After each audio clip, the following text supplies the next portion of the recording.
Hi there, welcome to 20 for 20. My name is Grace Roebuck with the Elks National Foundation. Today I'm joined by Shiv Patel, the top male winner from the 2018 Most Valuable Student Scholarship Competition, sponsored by Roxborough, North Carolina, Lodge number 2005. Thank you so much for joining us today, Shiv. Yeah, thank you for having me. So we just have a couple questions today. So the first one is just introduce yourself and tell us where you're from.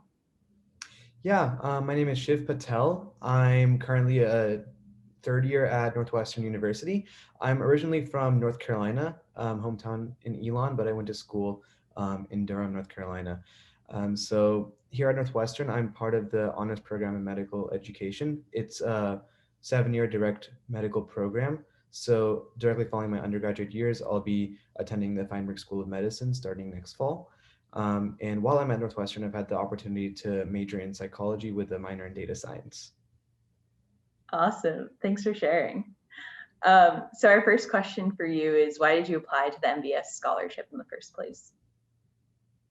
Yeah, so actually, as a high school senior, of course, paying for college is on everybody's mind, I feel like. So I think for me, when I was looking for scholarship programs, the Elks MBS really stood out to me specifically because throughout high school, I was involved in a lot of different kind of service activities. And I think the Elks in particular really emphasized that part when showcasing their application. So I think for me, it kind of seemed like the right fit to apply. And I didn't really know where I was going to go from there. The kind of the layers of the competition that exists, from the local level all the way up to the national level.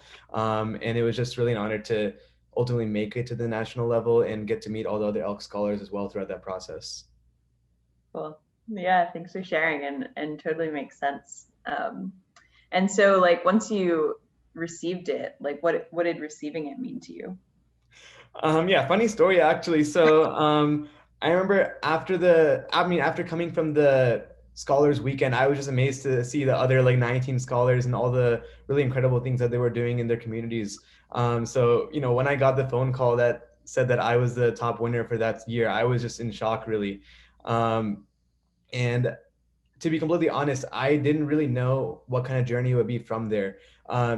Initially I could have kind of just expected that it would be just like any other scholarship program, offering the financial support that goes along with going to college. But I think since joining the Elk Scholar community, it's become a lot more than that. There's a huge social network of scholars, and they're all really driven to do really incredible things. And I think I align with that, especially just because I found in my experience, I'm still in contact with all the Elk scholars from my scholars weekend. We literally play Catan, or we're always trying to be on Zoom or video chatting or anything of that sort, especially over quarantine. So I think it's just been an amazing experience ever since I've received the scholarship.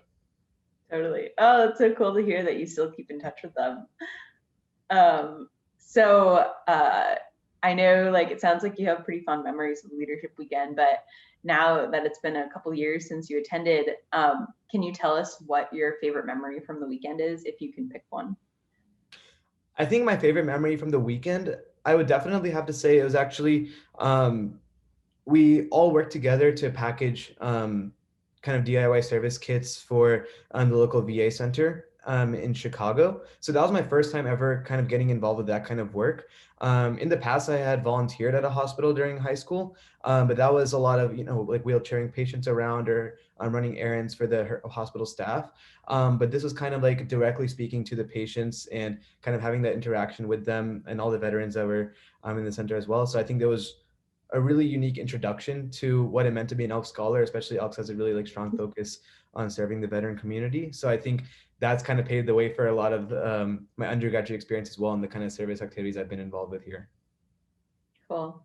Yeah, and speaking of what you've been involved with, at the Leadership Weekend, you mentioned a lot of things, which is probably why you were our top winner. But one of them was that in high school, you founded Secured. And from what we recorded last year, you said that was an organization that kind of raises awareness for different diseases and how to prevent them, as well as an app to track mosquito density to predict where some diseases might be a little more prevalent.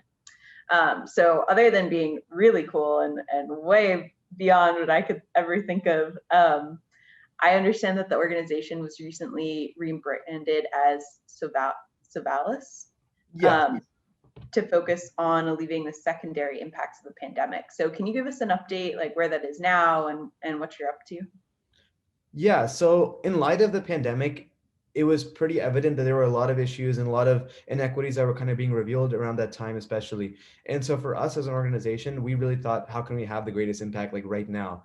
And that really boiled down to trying to be able to promote healthier communities by finding ways to reduce these inequities that are present in the healthcare. So at the start of the pandemic, we found that there was really a lack of supplies, especially to like the underserved populations. So we would gather private donations and we would be applying for grants and such like that to purchase like personal protective equipment, food supplies, face masks, things like that to donate to local food shelters and community centers.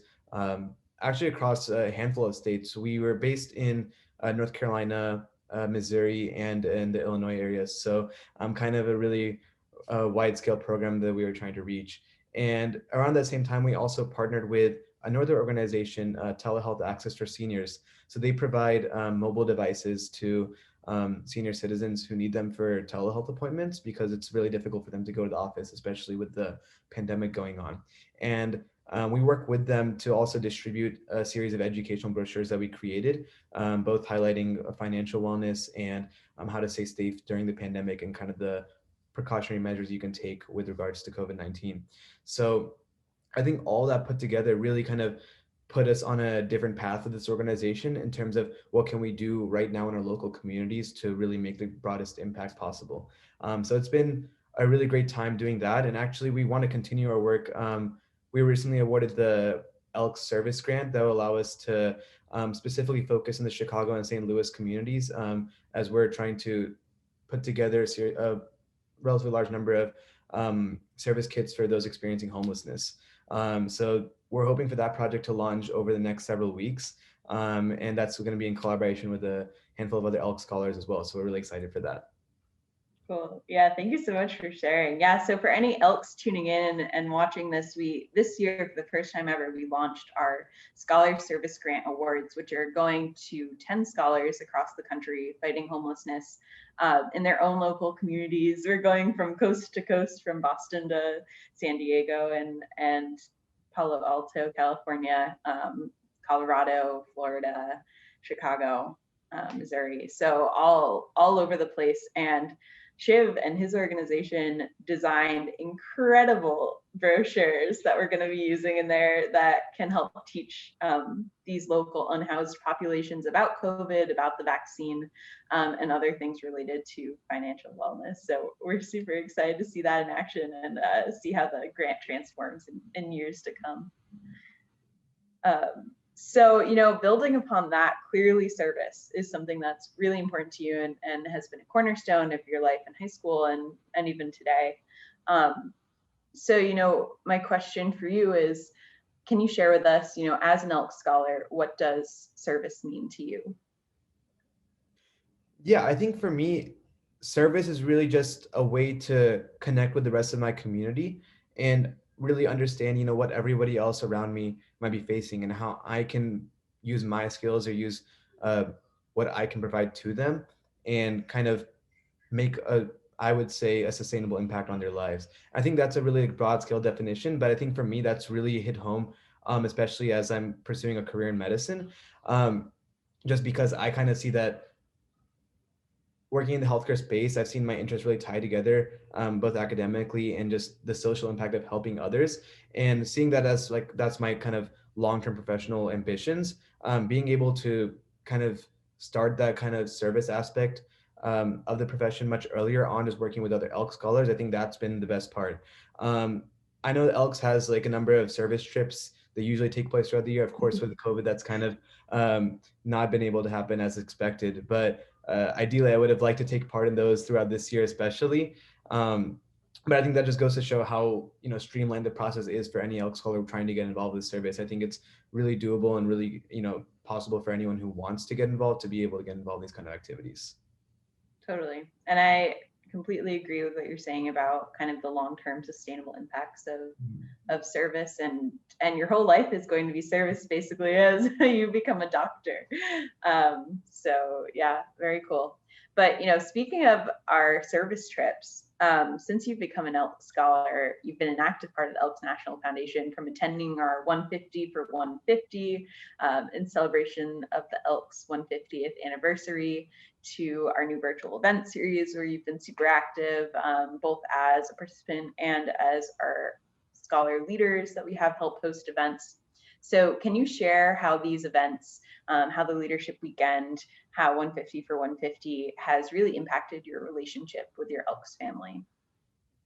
Yeah, I think it's just the fact that it's called an Elks Family, I think really sticks out to me just because I'm part of a handful of other scholarship foundations as well. But I would say that in terms of how connected I am with those communities is not as necessarily as strong as with the Elks. And I think that plays a large part just because of the, several different events that have taken place. Of course, the Scholars Weekend, 150 for 150, but especially I think over kind of the pandemic and all the virtual events that have taken place, I think it's been a really great opportunity to meet everybody. For example, I know we have like speed friending events like going on Zoom every once in a while. I think those are really creative ways just to get to know a lot of people. I've been able to meet Elk Scholars both like at Northwestern and ones back home in North Carolina, which I find is really interesting.